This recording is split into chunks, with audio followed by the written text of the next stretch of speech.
Arrêtés le 30 juillet 2022 lors d'une manifestation du 28 juillet 2022, les 3 leaders du Front national de défense de la Constitution FNDC ont été acquittés mardi 13 juin 2023 par le tribunal de première instance de Conakry. Oumar Silla alias Fonike Mengue, Ibrahima Diallo et Yaya Bari étaient poursuivis pour participation à un attroupement, complicité de destruction d'édifices publics et privés et complicité de coups et blessures volontaires. Notons que le procureur avait requis une peine de 2 ans de prison assortie de sursis.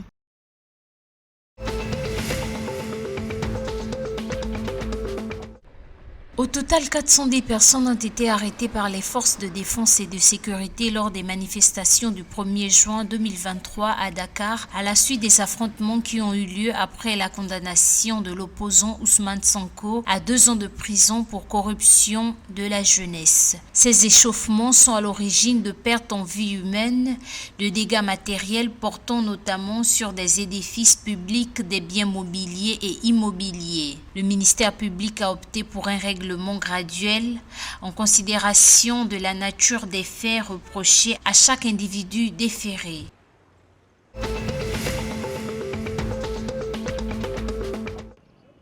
La Côte d'Ivoire a levé avec succès le 13 juin 2023 sur le marché financier de l'Union monétaire ouest-africaine UMOA un montant de 54,999 milliards de francs CFA, indique un communiqué de l'agence régionale. Cette émission d'obligations devrait permettre à l'État ivoirien de financer la réalisation des grands projets prévus dans le budget de l'État 2023. Le remboursement du capital des obligations émises se fera le premier jour ouvré suivant la date d'échéance fixée au 12 juin 2026 pour celle de 3 ans et au 12 juin 2028 pour celle de 5 ans.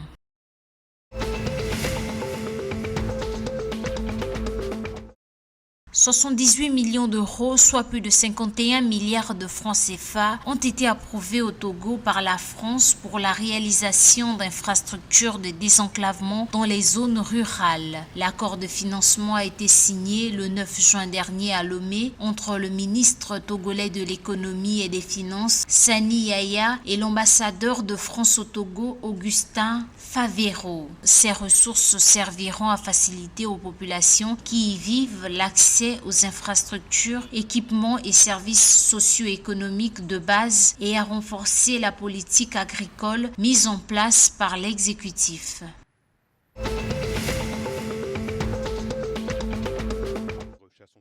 103 personnes ont perdu la vie dans le naufrage d'un bateau le lundi 12 juin 2023 dans l'état de Kwara, dans le centre du Nigeria. La police locale a donné l'information le 13 juin 2023. Selon les informations, l'accident s'est produit dans une rivière dans la zone gouvernementale. L'embarcation avait heurté une bûche dans le fleuve Niger et s'est fondue en 2. Les villageois ont pu sortir 50 personnes de l'eau avant l'arrivée de la police. Les recherches sont toujours en cours pour retrouver les disparus alors que le bateau contenait près de 300 passagers.